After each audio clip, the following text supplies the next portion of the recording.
The roar of motorcycles shattered the calm at the small truck stop along Highway 67.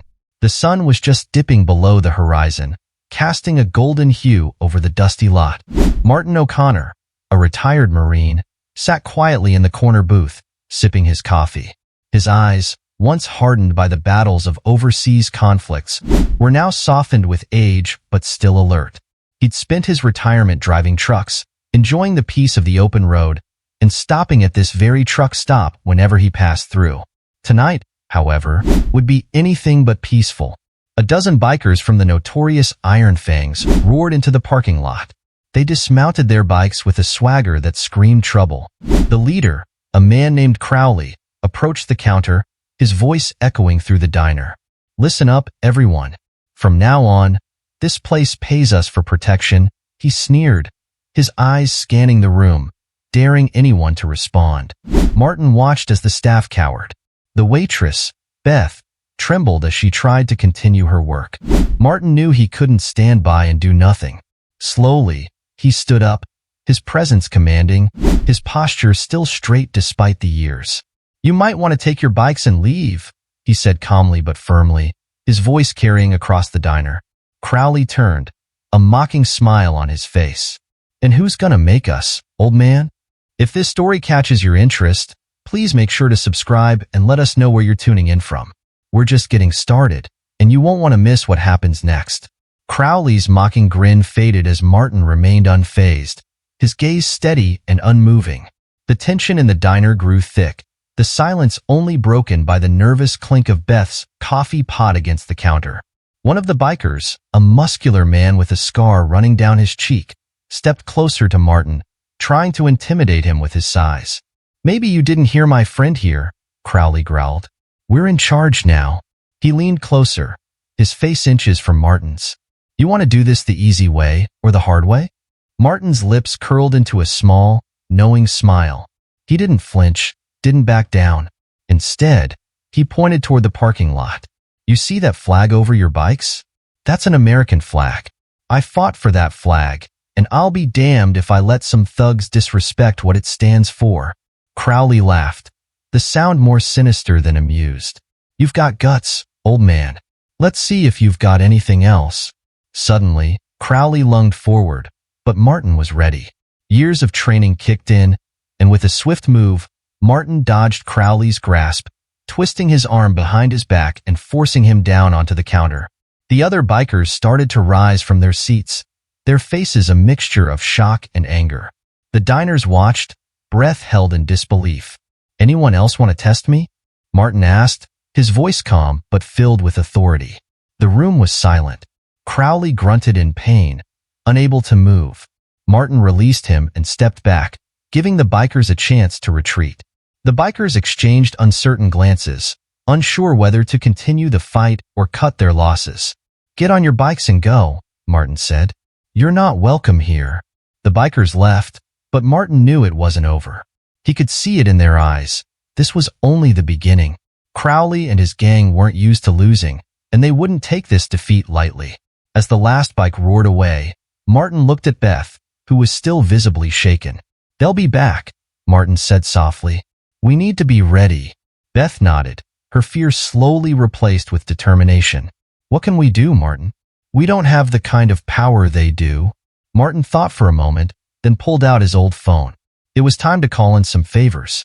Veterans he had served with, old friends who knew what it meant to stand their ground. He dialed numbers he hadn't used in years, his voice steady as he explained the situation. "I need your help," he said. "There's a group here that needs to learn a lesson about respect." Within hours, the word had spread. Veterans from all around the state were on their way. They might be older, but they were still strong, still united by a shared code of honor. By morning, the truck stop was filled with familiar faces, men and women who had served, who knew how to protect what mattered. Beth watched in awe as they arrived, their bikes and trucks filling the lot.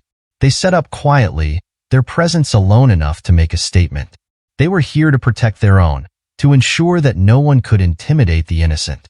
It wasn't about violence. It was about community, about standing together.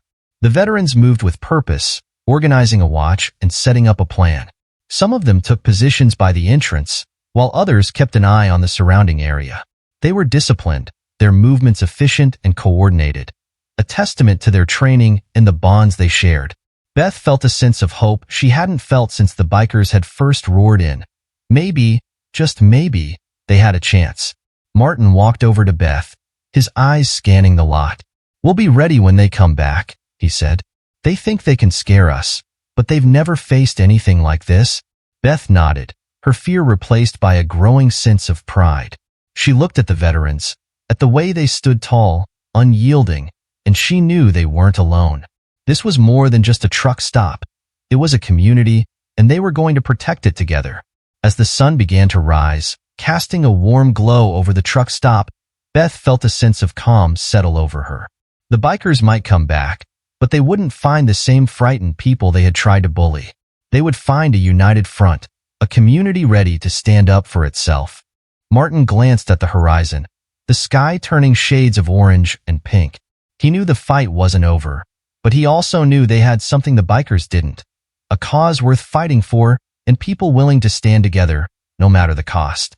The following night, as the sun began to set, the rumble of motorcycles could be heard again.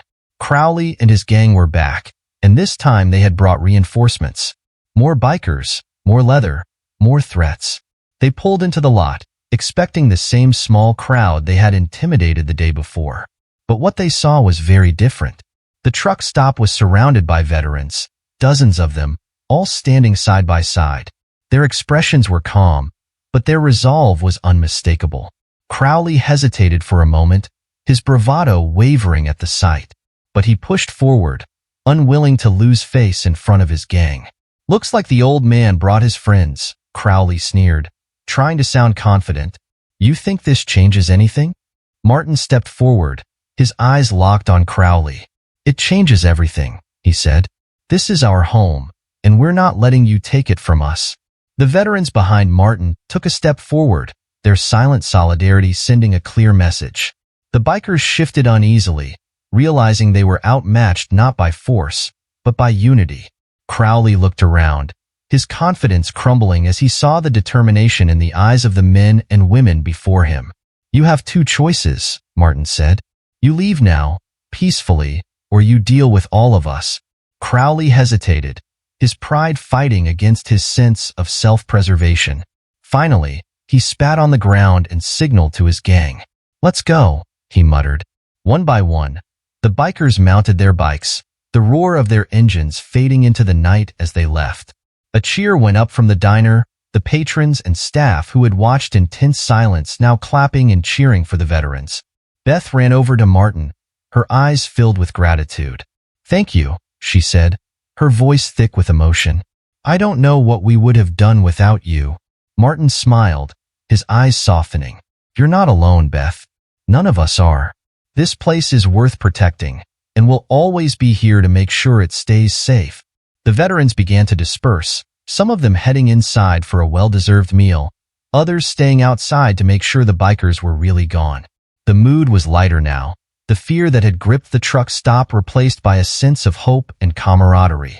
As the night wore on, Martin sat back down in his usual booth, a cup of coffee in front of him. Beth brought over a slice of pie, setting it down with a smile. "On the house," she said. "You've earned it." Martin chuckled, picking up his fork. "Just doing what needed to be done," he replied. Beth nodded, her eyes misting over. "You're a hero, Martin. All of you are." Martin shook his head. "We're just people who care. And when people care enough to stand together, there's nothing they can't face." The door to the diner opened, and more veterans came in, laughing and talking, their presence a comforting reminder that the truck stop was safe. Beth looked around, her heart swelling with pride and gratitude. They had faced down fear, and they had won. Not with violence, but with unity, with the strength that came from standing up for what was right. Martin took a bite of his pie, savoring the taste. He glanced out the window, where the American flag waved gently in the evening breeze. It wasn't just a piece of fabric. It was a symbol of everything they had fought for, everything they still stood for. And as long as there were people willing to stand together, he knew that symbol would never be tarnished. The night continued, the truck stop filled with laughter and warmth, the sense of community stronger than ever. They had faced the threat, and they had prevailed. Not because they were the strongest, but because they were united. And that, Martin knew, was a victory worth celebrating. As the last of the bikers disappeared down the highway, a cheer erupted from the crowd. Beth ran up to Martin, her eyes filled with tears of gratitude. "Thank you," she said, her voice breaking. "I don't know what we would have done without you." Martin shook his head. "It wasn't just me. It was all of us," he said, gesturing to the veterans around them. "This is what community looks like. We take care of each other." The other veterans gathered around, shaking hands, sharing stories, and laughing. The truck stop, which had been filled with fear just a day before, was now alive with hope and camaraderie. The people who had come together were more than just friends. They were family, bound by a common cause and a shared belief in standing up for what was right. Beth looked at Martin, a smile spreading across her face. "This place will always be safe as long as people like you are here," she said. Martin nodded, his gaze softening as he looked at the people around him. "As long as we have each other, we'll be just fine." The crowd began to disperse, the veterans heading back to their bikes and trucks, some lingering a little longer to enjoy the moment. Beth watched them go, her heart full. She knew that no matter what challenges lay ahead, they would face them together as a community. The truck stop was quiet again, but it was a different kind of quiet, a peaceful quiet, filled with the promise of safety and solidarity. Martin took a deep breath, the weight of the past few days lifting from his shoulders. They had stood up to fear, and they had won.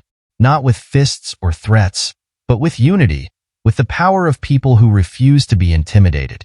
Beth waved as the last of the veterans pulled out of the lot, their headlights disappearing into the night. She turned back toward the diner, her heart lighter than it had been in days. They had faced down a threat, and they had come out stronger on the other side. And as long as they had each other, she knew they could handle anything that came their way. Word of what happened at the truck stop spread quickly. The story of how a group of veterans stood up against a gang of bikers inspired people all across the country. News outlets picked up the story, and soon, people were reaching out, not just to congratulate Martin and his friends, but to ask how they could help their own communities. Martin received letters from other veterans, from families who had faced similar threats, and from people who simply wanted to say thank you. The truck stop became a symbol of hope, a reminder that no matter how tough things get, there is strength in unity. Beth decided to honor the veterans by dedicating a part of the diner to them. She hung photos of Martin and his friends, along with a plaque that read, "To those who stand up when others cannot, thank you for your courage." Martin, for his part, continued to visit the truck stop whenever he could. He still loved the open road, but now, every time he stopped at Crossroads Diner, he was greeted with smiles, handshakes, and gratitude. He knew that what they had done was bigger than just one fight. They had shown that courage could inspire change, and that a community united could stand against anything. The truck stop flourished. Business boomed as travelers came to see the place where ordinary people had taken a stand against fear. Beth hired more staff, and the diner expanded. It was no longer just a place to get a meal. It was a beacon of hope. And for Martin, that was enough. He had lived a long life, filled with battles both abroad and at home. But this was the fight that mattered most. The fight to protect those who couldn't protect themselves, and to show that, no matter how dark things got, there was always a light that could be lit. And that light, Martin knew, would keep burning bright as long as people were willing to stand together.